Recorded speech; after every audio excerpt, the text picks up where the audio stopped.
HR and GDPR are the two most important regulations for any business. One deals with people, while the other deals with data about those people. And therefore, they collide at every turn. Hence the reason for When HR Meets GDPR LinkedIn Live series. Hope you enjoy it. Please remember to subscribe and give it a thumbs up.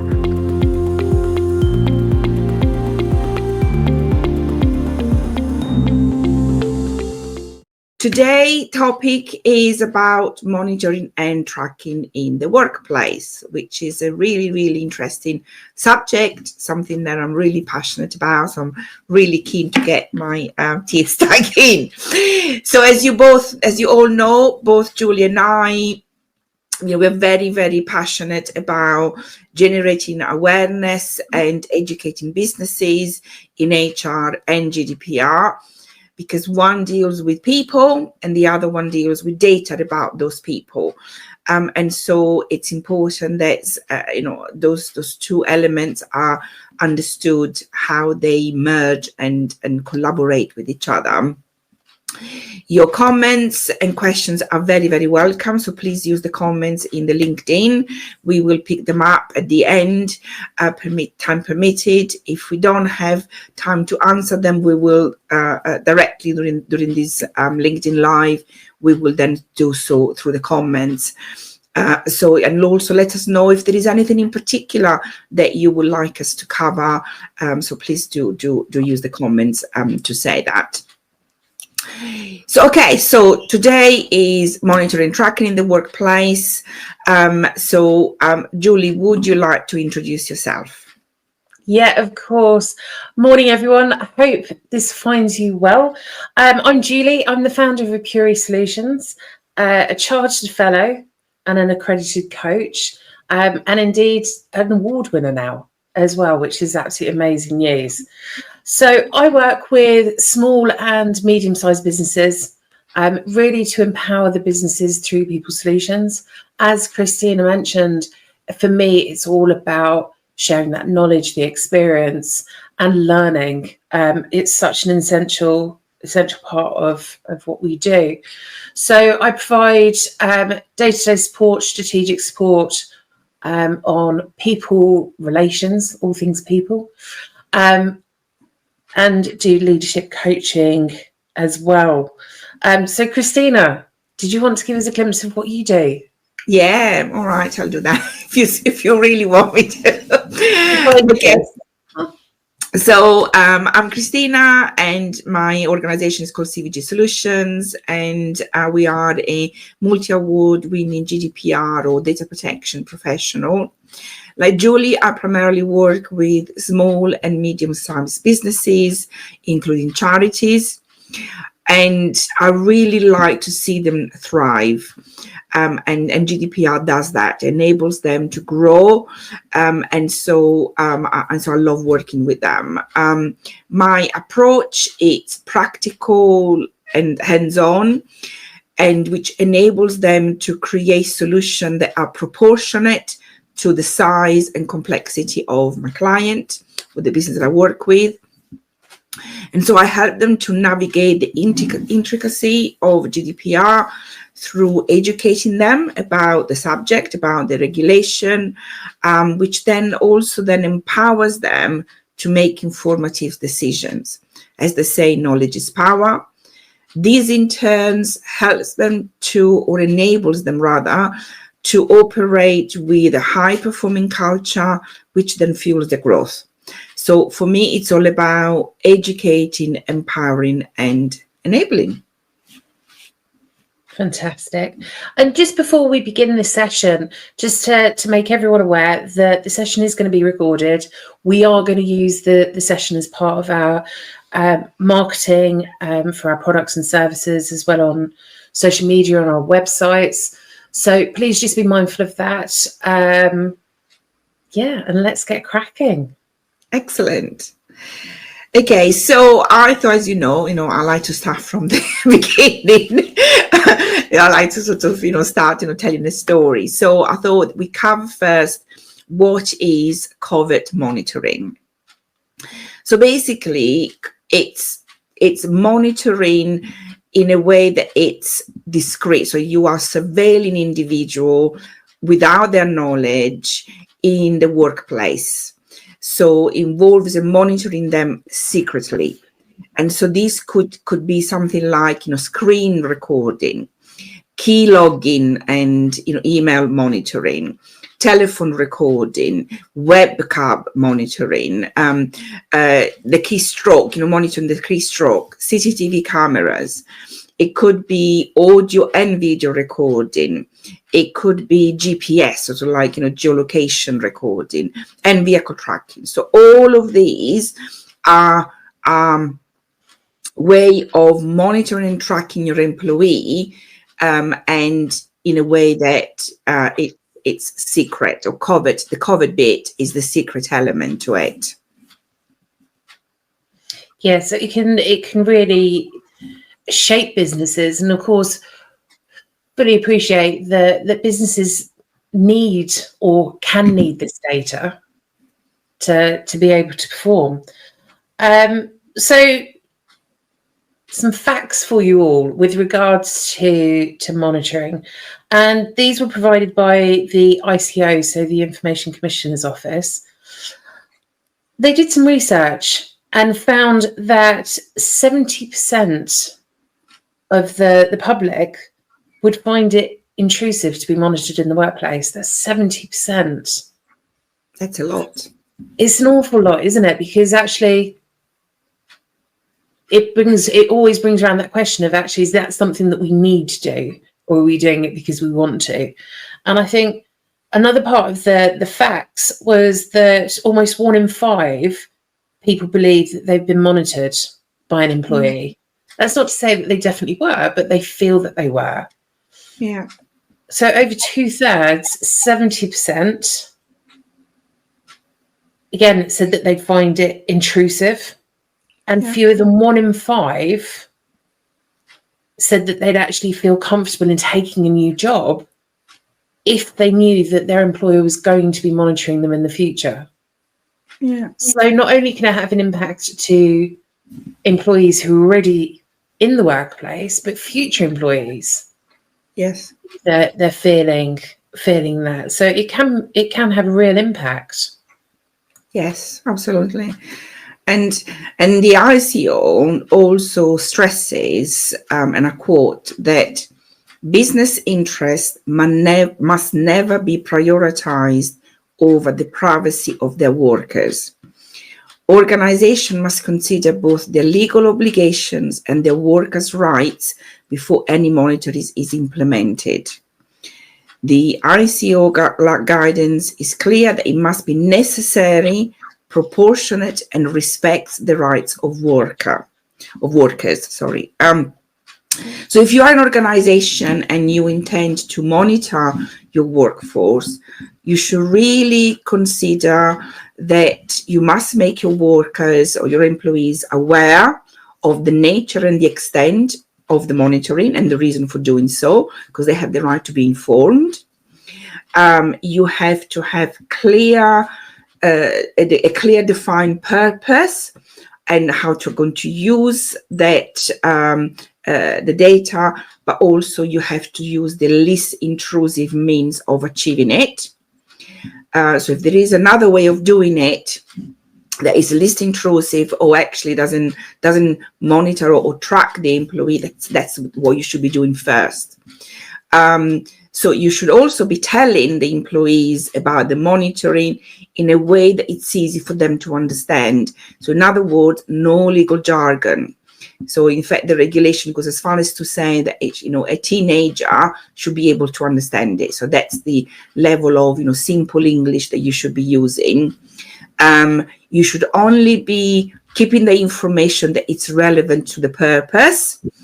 And then you should also be making provisions or be aware that the employee or the data subject, which is the person of whom the data that you're collecting is about, they have the right to submit a subject access request. So you need to be prepared for that. But what I would like to understand, Julie, is, or cover more than anything, it's really from an HR perspective, or from a people perspective, is the ethical implication that monitoring, tracking employees sort of touch. Yeah, definitely. So I think, and again, everyone will get a feel throughout our session, I think, for the fact that we're not saying don't do it, but it's much more about actually think about the practicalities and the reason for doing it. And also put yourself in the position of, if that was happening to you, how would you feel? How would you respond? So I think to start off with, we've got the potential invasion of privacy. So monitoring someone, it can feel a bit Big Brotherish, can't it? If we're being monitored every which way, it can feel intrusive. It could potentially violate people for their sense of the personal space and, of course, autonomy. We work in a world that's very autonomous, and there is that expectation of people, but it's a very confused world if we're then saying, well, we want you to do what you think, we want you to take the lead, we want you to be autonomous, but actually we're going to track everything that you do just in case. It's a really mixed message of what's going on, and that's where that feeling of actually this is quite intrusive comes from. Example of that would be if you monitored the toilets or the restroom doors. Why do you need that? Unless it's a security issue, which hopefully it isn't. Is there a need to do that? Then we've got the loss of trust. So this comes hand in hand with that invasion of privacy, where why are you having to monitor?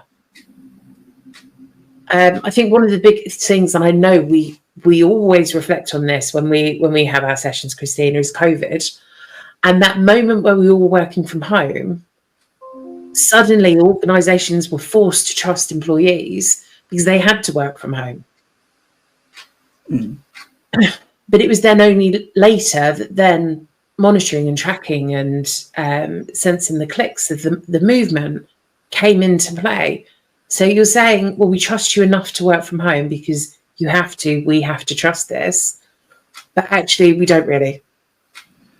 No, I think, the COVID, has done a lot, a shift the working environment. But also I think employers are feeling the loss of control, which is why they're looking at monitoring, tracking. But, I would argue, and I think the law is on my side, that there are other ways of doing that, of regaining, if you want, that control without such intrusive measures. Yeah, definitely. With all of this, we've then got the negative impact on morale. So if you've got the intrusion, you've got the loss of trust, how are you empowering someone? How are you engaging them, wanting them to do more and be driven by supporting the business, going above and beyond?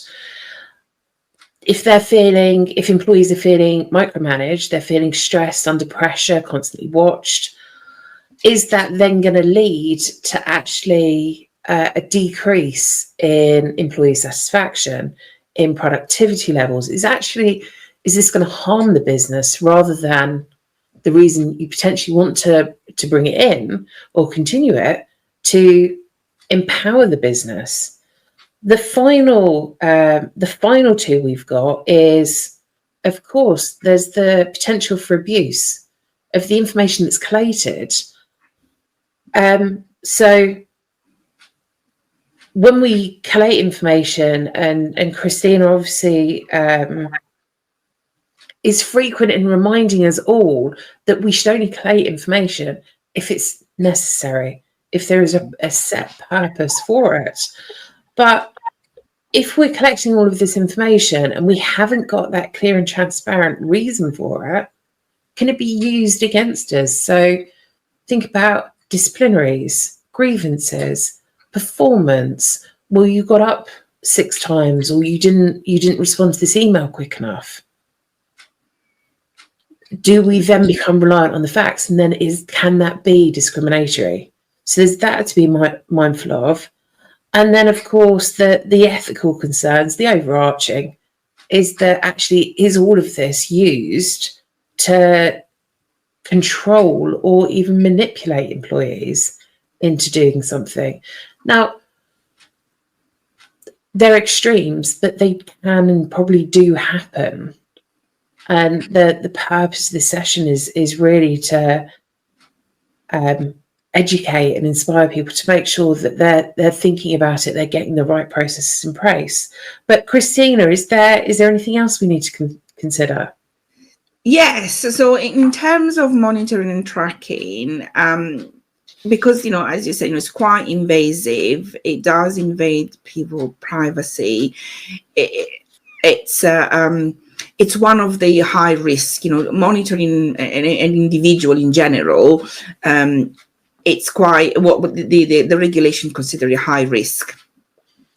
And monitoring and tracking in the workplace in particular, as an employer, you should be considering the legality of it. In fact, the legality is, you should only be doing it in exceptional circumstances, and it needs to be justified. So in terms of justification, really, you must have a reasonable suspicion of criminal activities or serious malpractice. So really, the key is, exceptional circumstances and reasonable suspicions. And so then as an employer, you then need to weigh, balance the need for monitoring against the employee's rights and freedom. So there was a case with a supermarket, and I can't remember which supermarket it was, but they suspected that some of their employees at the till were stealing money. So they decided to monitor, but instead of monitor the entire store and every employees, the incident was at the till. So they just monitored the tills, and they monitor it for a period of time. I think it was 7 days or something like that. So it was specific purpose, specific necessity, and it was limited in a time scale, and also limited in terms of the place or the area that they were monitoring. So that is legal, justifiable, and all of that. But monitoring constantly, it's in my opinion, you cannot justify it. And I think that the law is very clear on that. Yeah, and I think it's important to be mindful that, thinking of a shop possibly where you've got security cameras and things like that, and correct me if I'm wrong, Cristina, they're not included in what we're talking about in terms of the monitoring and the tracking. It's much more specific. So what that is also monitoring, tracking, having a CCTV camera in a shop, at the entrance, for example, that is also monitoring and tracking. And, the purpose is, very often is to do with health and safety or prevention of crime and so on. But it all depends on how that data is then being used. And so, this one is about monitoring your employee. That's what we're talking about today. Yeah. So in terms of how you can ensure fairness and avoid the risk of micromanagement, I think if we think about how we can do this, one of the key things that have come through from our discussions is actually the transparency. Making people aware that this is something that you're going to do, having it in that the simple English terminology, where Cristina said about a teenager should be able to understand it without any legal words. or complexities in it, I think is really, really important. We need to be able to demonstrate and communicate. And the biggest thing is the communication. For me, it's not putting it on the internet and hiding it away. It's actually making sure that people are aware of this and the purpose why. So it's having that clear purpose. And actually talking about how it's going to benefit them as individuals. That could be benefiting the business, therefore driving, looking at productivity. It could be, if you're vehicle tracking, potentially lone working and things like that. But I think it's having that clear purpose of why you're doing it, but also having informed consent. So this is having a consent form from employees so they are fully aware of the types of monitoring that are going to be in place. And having that open dialogue. So encouraging people to ask questions, be curious about the need for monitoring, what's happening with that information. Is it needed? Is it valuable to the business? Is it not? And actually not shying away from having that conversation with individuals, because again, that links back to having that clear purpose and enabling that informed consent. I think as well that certainly a lot of businesses are very, very good at having processes in place. But for this, it's also a lot of focusing on what the outcome is going to be. So not just, well, we're going to do this, but actually what are we expecting to get out of this? So performance metrics. It's not necessarily tracking, well, you're not tracking every keystroke that someone's doing. Actually, how is the information that you're monitoring going to respond if you've got an SLA, so a service level agreement?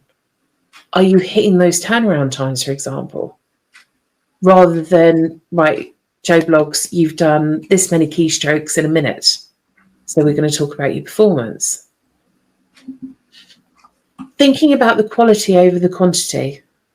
So we all like to have that value add. It's incredibly important. It sets businesses apart from others. But if you're monitoring, you've got that micromanagement feeling within the business because of the data that you're collecting, your quality is going to slip. Your quantity may increase, but actually nobody wants bad customer service. Nobody wants a bad response. So think about the added value that this can bring. But also think about flexible work arrangements. Does it mean people have to be in the office? Is there the opportunity for hybrid? Does it impact anything? Actually, does it allow different styles, different preferences of working? We're in an age where actually we've got a lot more freedom as employers to offer employees, and actually all of that then turns nicely into that transparency, the communication, and actually we're doing it because it's the right thing to do for the business. Yes. I just wanted to pick on something that you said earlier about consent and obtaining consent from the employees. So this is really interesting because obviously consent is one of the lawful bases that an organization can use to process personal data. However, one of the criteria of consent is that it must be freely given. So in order for the consent to be valid, it needs to be freely given. In an employer-employee scenario, we have a power imbalance, and therefore the consent will not meet the freely given criteria, therefore is invalid. So consent cannot be used in an employer-employee environment as a lawful basis. Now, when it comes to monitoring and tracking your employees, there is no fairness. There are no benefits for the employee. Now, this topic has been explored at length by all the data protection specialists that I know, and there's many, and some of whom have been in their profession for over 25 years. Some are also lawyers in this space. There is no benefit. There are no fairness for the employees. So I'm really sorry for any of you that this is sort of, burst in the bubble, but it is the reality of the matter. By monitoring and tracking your employee, you are actually causing, you're invading their privacy, you're breaching their rights and freedom, but also you're not doing yourselves as an employer any favor. And as Julie already mentioned, there is break of trust, there is break of respect, productivity will go down, quality will be impacted. So really, really think carefully about doing it. There are other ways and better ways of getting the best out of your employees and make sure that you still retain that control. If they are working remotely, for example, there are better ways of achieving that empowers them, which again is something that Julie touched earlier. That empowerment is really, really important. Sorry, Julie, I just wanted to. No, absolutely fine. I think it's a really interesting point, and it's such a delicate point, isn't it? Yeah, because employers need to get the buy-in because you don't want to lose the staff, but equally it's finding that message, finding that clear, consistent message of the reason behind the why. Yes, there's the need to do it. So I think when we think about the balance of trust, where we've talked about the impact that it can have on individuals, it's on one hand we're saying, right, we want to have an autonomous workforce. We want you to feel trusted, but actually we're going to monitor X, Y, Z, and it could be a variety of things as long as it meets the criteria. It's about having that conversation of why it's a good idea, why it's a good way forward. And I think part of that process is really empowering those individuals so that you're building the trust and autonomy within the decisions that are being made. So empowering employees to take their own decisions and take ownership of their work.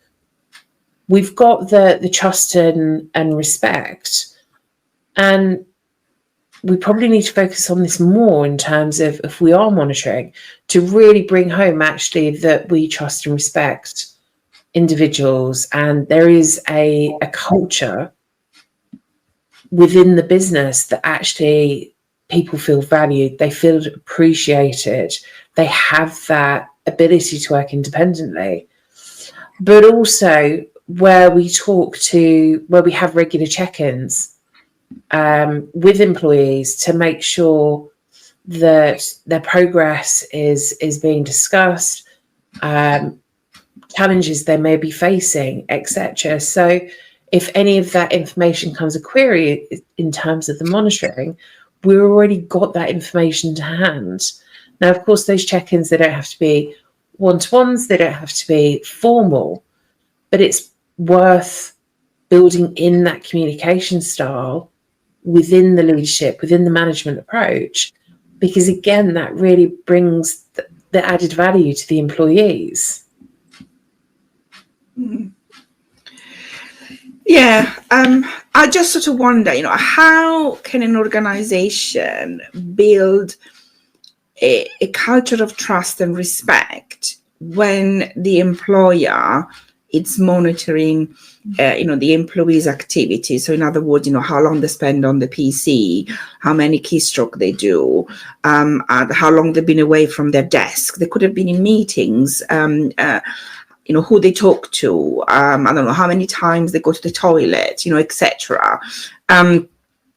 So how is that going to build trust? So to me, there is actually a demonstration of an immature culture, and within the organization, a lack of setting the right expectations of the job outcomes, of what the job needs to deliver, the lack of setting clear roles or responsibilities for each job, lack of smart objectives, and more. I just remember that, in a previous life, in a corporate world, I was working for, large organizations, with an international team. So my team was spread across various countries and continents. So I had the added challenge, if you want, of managing multiple time zones. So not only as a team, we were not on the same floor or buildings, we were actually physically, miles and miles apart and working, in different time zones. Australia was always a challenge. Now, I did not need to check how many hours, their bum was on the chair, or how many stroke they did.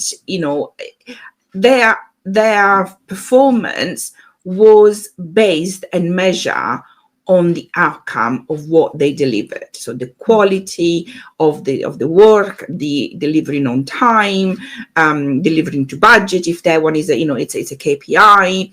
So that is how you empower your employees, but also how you hold them accountable, and therefore you then create a culture, a high performing culture that creates trust and respect.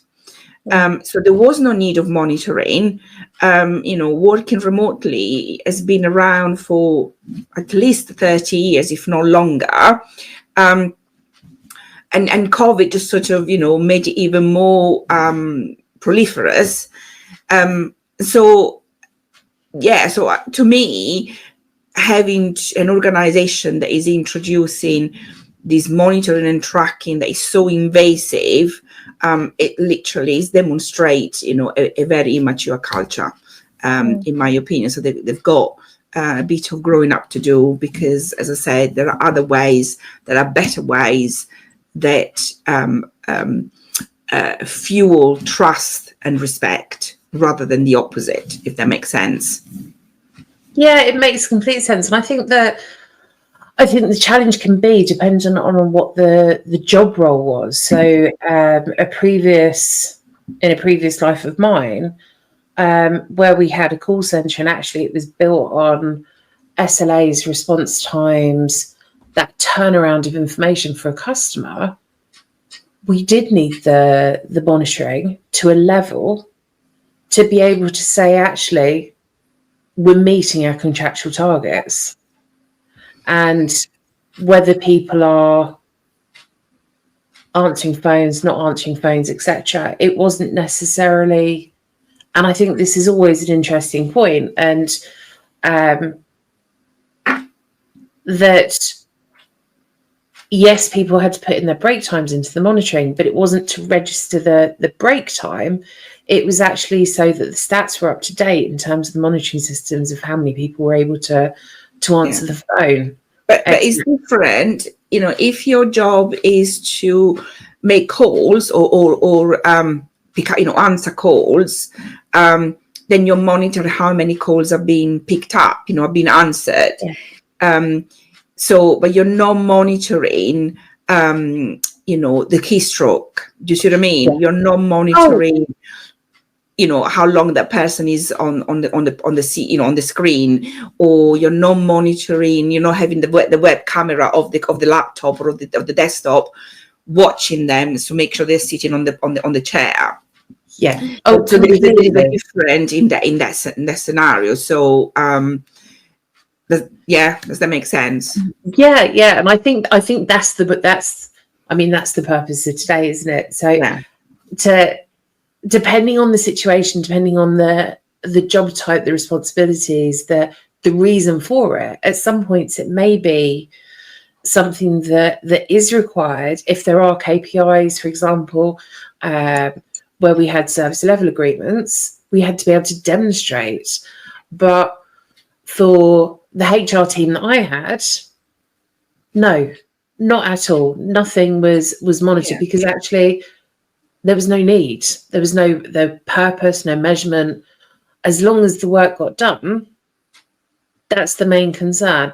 So I think this is for everyone listening. This is where we have a really interesting conversation, because you can see the difference between the data side and the people side coming through. But I think in terms of the measurements, as we said, it could be linked to KPIs, but also about health and safety considerations.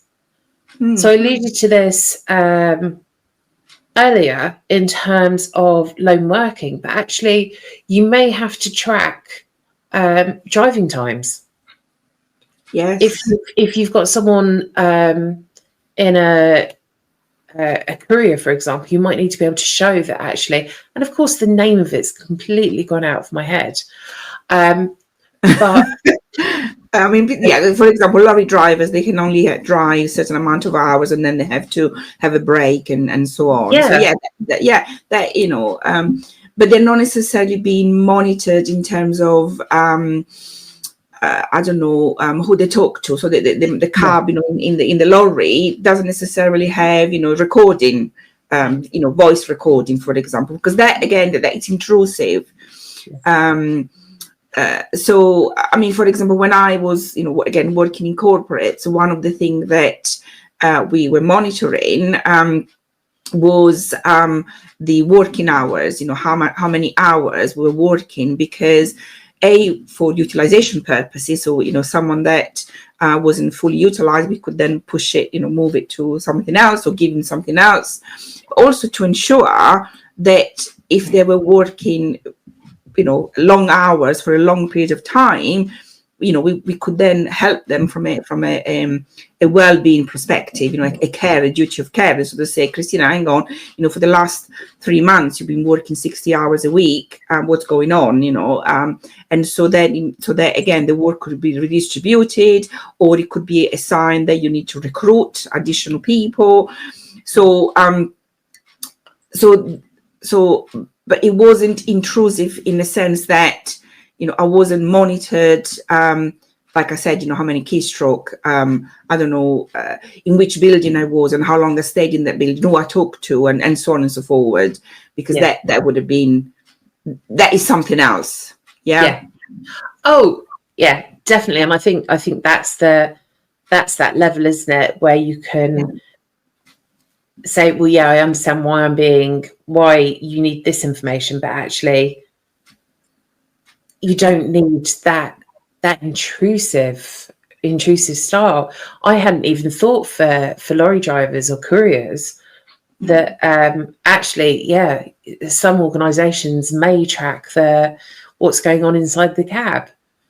That automatically then brings me to the thought of, how has someone got time to listen? But that's a whole different episode. It is.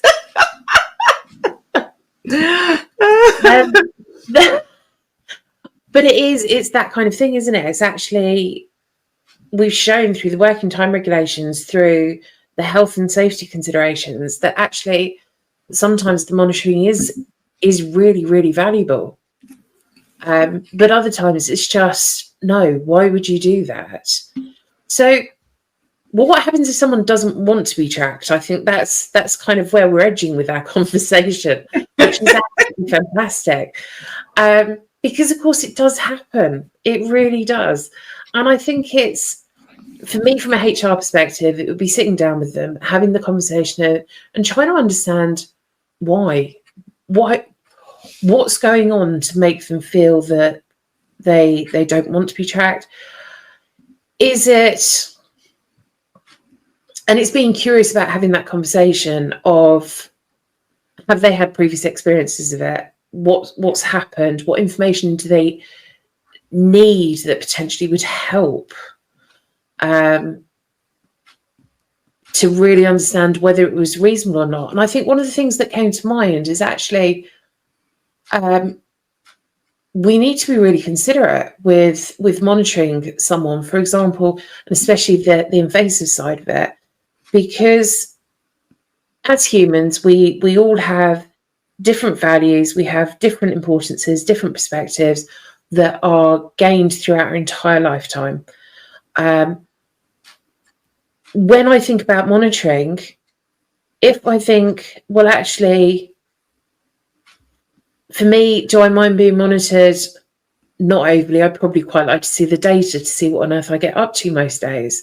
But for other individuals, they may potentially have PTSD with regards to monitoring or that invasion side of it. They may have, and this is me free-flowing, that if they'd had a situation in a previous life where they've been stalked, for example, or they've had an abusive relationship, that feeling of being watched, actually that could really trigger something.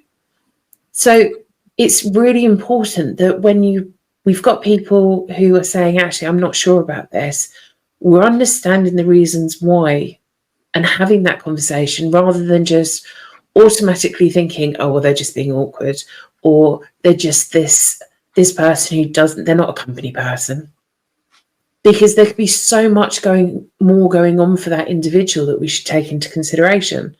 And it's really good that we're in a place where we can have those conversations. If any of you listening aren't comfortable with having those conversations, make sure you speak to your HR reps who can support and train and help and guide you on that. But it's really thinking about, okay, well, what's going on to cause this reaction? And then going from there. But Cristina, from your side, what happens if someone says, well, no, don't track me?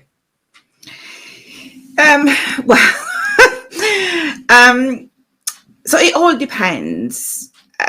So if we think of, so if I think, for example, my husband, okay, so he drives a company van, and the employer needs to know where he's going because they might have to redirect him to another place.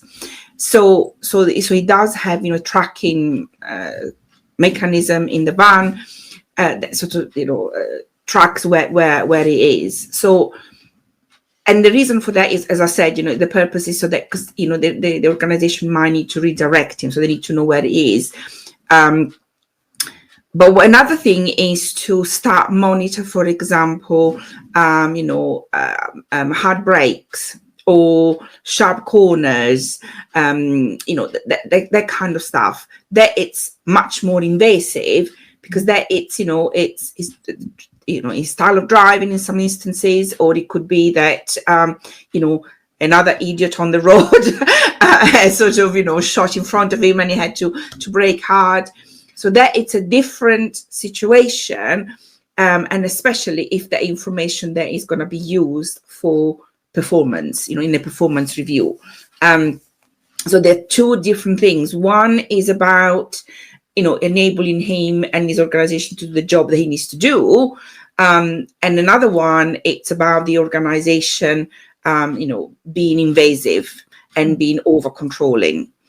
And what we need to explore is that one of the ICO, the things that I mentioned earlier, that the ICO said, is that whenever an organization is intending to do any monitoring or tracking, they need to do so within the legality. So they have to comply with GDPR. And one of the principle, or the first principle of the GDPR, is lawfulness.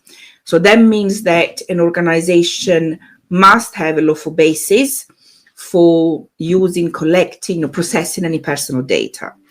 Now, there are 6, as I mentioned earlier, to choose from, and consent is one of them. And we saw earlier that consent in an employee environment is not really valid. So then let's look at contractual obligation. So obviously between an employer and an employee, there is a contract, an employment contract. So is it really, so what we need to ask is it necessary to monitor and track your employee in order for the organization to fulfill the employment contract? In most cases, if you know, in all cases, the answer is no. Okay, so let's look at legal obligations. Does the employer have any legal obligation that forces them to monitor and track? Not really. Vital interest, well, nobody's dying, so again, it's not applicable. Public interest, what would be the justification to monitor and track your employee's activity in the interest of public safety? Okay, so we could argue, you know, if we're thinking of, you know, my husband's scenario or a lorry scenario, that, you know, looking and, you know, monitoring, tracking the driving performance could be in the interest of public safety. But then I would argue then and say, well, isn't that the purpose of the highway code? That's why we got one. So do we really need to monitor and track for that? So really, the only one that we have left is legitimate interest. Now, for an organization to use this lawful basis, they have to prove that the organizational interest supersedes the rights and freedom of the individual. Now, good luck with providing, proving that your interest supersedes the rights and freedom of your employees, because privacy is a human right. And, you know, if you are at home, if you're working from home, for example, that it's, you know, your private, you know, it's a private environment. From my perspective, morally and ethically, an organization should not be monitoring and tracking their employees, or not excessively. You know, one thing it's about if it's necessary for the organization to perform its duties, like, you know, monitoring the calls in terms of the KPIs of the calls, how quickly we respond to calls, or how many calls we take. If it's about, you know, being able to know where their drivers are so they can be redirected if necessary, that's a different thing. But, you know, monitoring in terms of an invasive kind of monitoring that will then be used particularly for performance reviews, then to me it's more unethically, it's immoral and unethical. It leads to discrimination, and also it's, you know, unless it's time limited, like the example I gave you earlier of the supermarket, and is sort of strictly targeted for a specific investigation where you have, you know, suspicion of criminal activities, then is not justifiable in my mind. Yeah. Sorry. No, I you know, I completely and utterly agree. I really do, because I think sometimes when I've seen it in person, of managers saying, well, actually, I want to have a CCTV over the door of the office where the team are working, just so I can see who's coming and going. Just think, well, why would you? What is that information giving you? There is absolutely no need for it. My argument would be: is this a work environment or is this a prison? You know, are your employees criminals? Because that's how it feels. That's how you're treating them. Yeah. So when we're thinking of, if we have this already, if we are monitoring and we tick those boxes of actually we need to do this for a valuable reason. One of the most important things to me is that actually we have policies in place to do this. We have a record of exactly what we're doing, why we're doing it, and what we're going to use the data for, so that we've covered all of those bases. Should there be a question about, well, why are you doing this? This is actually an invasion of privacy. I think if you don't, there's going to be such an impact to the organisation in terms of that trust, the integrity, and the fairness, where you talked about discriminatory practices. It's so easy to go down that rabbit hole when actually you don't have a process in place or policy in place to say exactly this is what we're going to use the information for, and this is our reasons why. Cristina, we've got 10 minutes left. I know. We might have to do part 2. As ever, the time's gone so quickly. But in terms of the policies, is there anything from your side that we need to take into consideration? So I agree, you need clear policies and clear processes, absolutely, because your employees that are dealing with this type of data, they need to know exactly how to process it and clear guidelines. But I think before we create policies and processes, there is a pre-step that is required, and that is called a DPIA, so data processing impact assessment. So it's mandatory under the GDPR. Whenever you are introducing monitoring and targeting and tracking in the workplace, you need, or in any situation, you need to do a DPIA. So this is an impact assessment that explore the purpose, the necessity, the proportionality, the lawful basis, the risk to the rights and freedom of the individual, and also, alternative solution. So it is a legal requirement carrying out this impact assessment, and you need to do it before you switch on the monitoring tracking. So before you write any policy, and so on. Really, whenever you're thinking of a change, a DPIA kick in. So it is a must, not an option. One of the elements of the DPIA, which is very relevant to what we're talking today, is to consult with the data subject. So the data subject in this scenario are the employees when appropriate. So if you are going to monitor and track them, their behavior, their movement, and so on, then it is very appropriate for them to be consulted.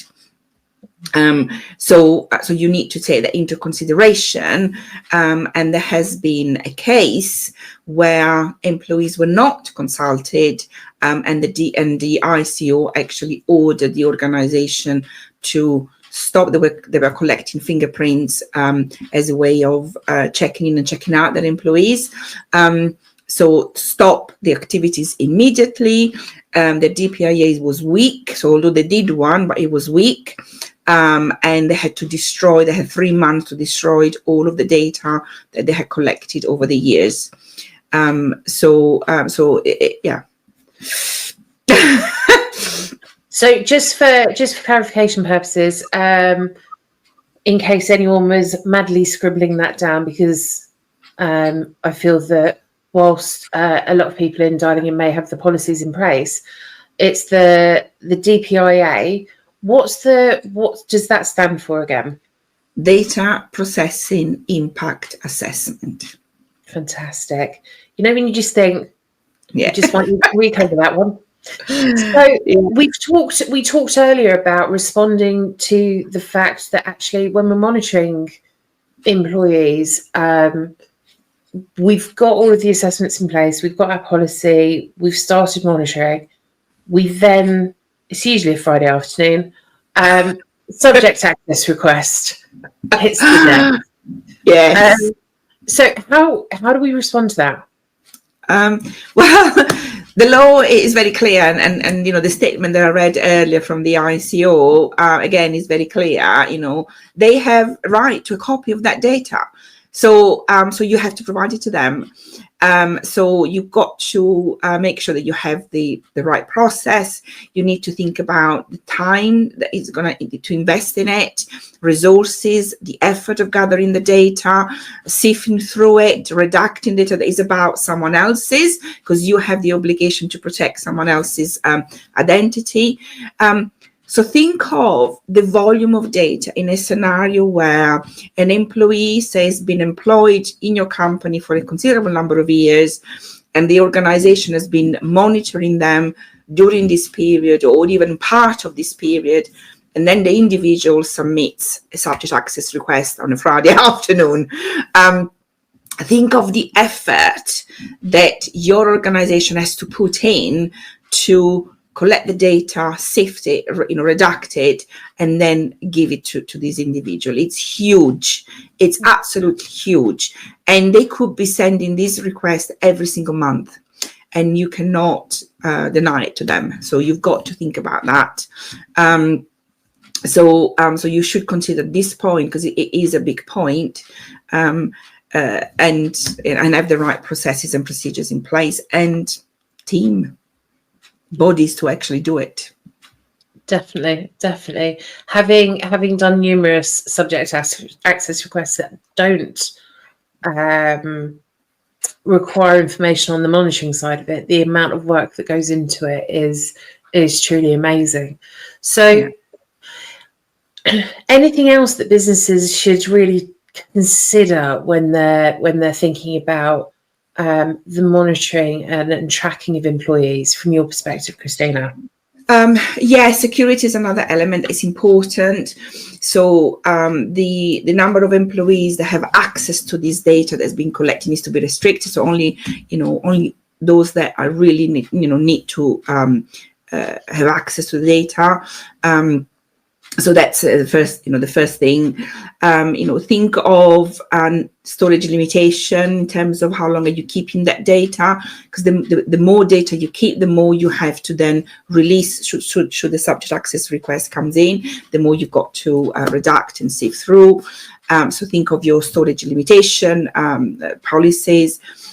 Think of encryption, password, firewalls, antiviruses, pseudonymization, anonymization, and also regular backups. So all those are the things that you need to think about. But also, if you're using an external software to collect this data, make sure that you have a data processing agreement with the supplier. Make sure that you have a purpose limitation governance. So in other words, you need to make sure that you're not collecting data for one purpose and then use it for another. So for example, if you're installing CCTV cameras on the outside of the premises, by the entrance, in key, spots like the car park, for health and safety purposes, then you can't use that data to then monitor the, coming and going of the employees, for example, or attendant, or monitor attendance, because that would be a secondary purpose. You need to be aware in which country is the supplier based and in which country the data will be stored, because potentially this could invoke cross-border transfer safeguards as well. So when you are collecting data, inevitably, you're collecting more than you need, because if you think about it, even if you are using a CCTV camera for health and safety purposes, over time, that footage will then reveal the geolocation of the individual at specific time and dates. Are they in the canteen? Are they outside having a cigarette? Or they are in the HR department, talking to Julie, for example. So, the images and the voice that you are recording can create a narrative. You can then combine the image with recording, and then you have, you're combining the data. You can then see and hear what they're doing or saying. You can start understanding their habits and patterns, okay? They start to emerge. Who they associate with and who they socialize with in the workplace. Their clothes can also reveal cultural or religion beliefs. So you need to think about how you're going to minimize the collection of all of this data. And one point that I really want to bring across is that this is from ACAS, which is a public body and is part of the government. And they sort of provide guidance and advice on employment laws to employers and employees. And what ACAS sort of clearly says is that the employer has the following responsibility. I'm going to read it. Must be honest and respectful to their team members. Must not act in a manner that will destroy or seriously damage the working relationship. Should not give unjustified criticism. Should not monitor team members unreasonably. should not fail to investigate grievance properly. So actually, it is the employer that has to put the effort in ensuring that the relationship is not damaged, is not on the employee's shoulders. So if the employer breaches this trust and confidence, the employee then could be justified in treating their contract as being unlawfully breached, and that could then cause to resign and lead to a claim and of constructed unfair dismissal. So then this could then escalate to something a lot bigger.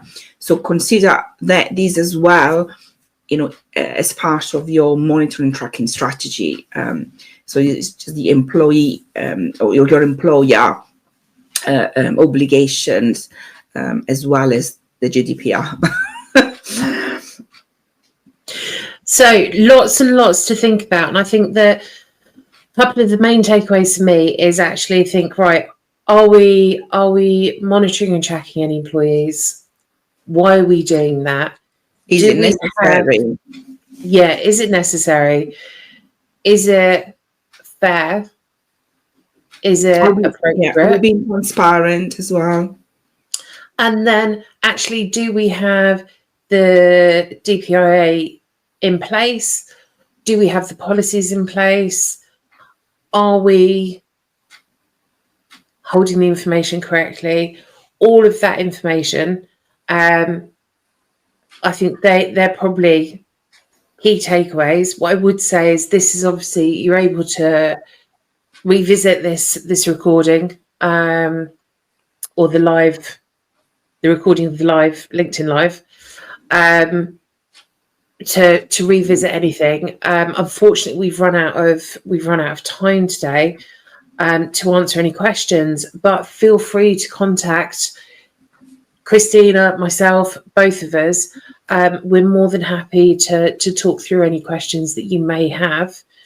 And we hope that you've enjoyed today's content. What I would ask is also to let us know any feedback that you may have, and of course, if there's any topics that you'd like us to cover for future events. Now, our next LinkedIn Live is going to be during February 2025, if you can believe it. We get to determine the time and the date, so keep an eye out for our posts on LinkedIn. But we are going to be talking about new starters.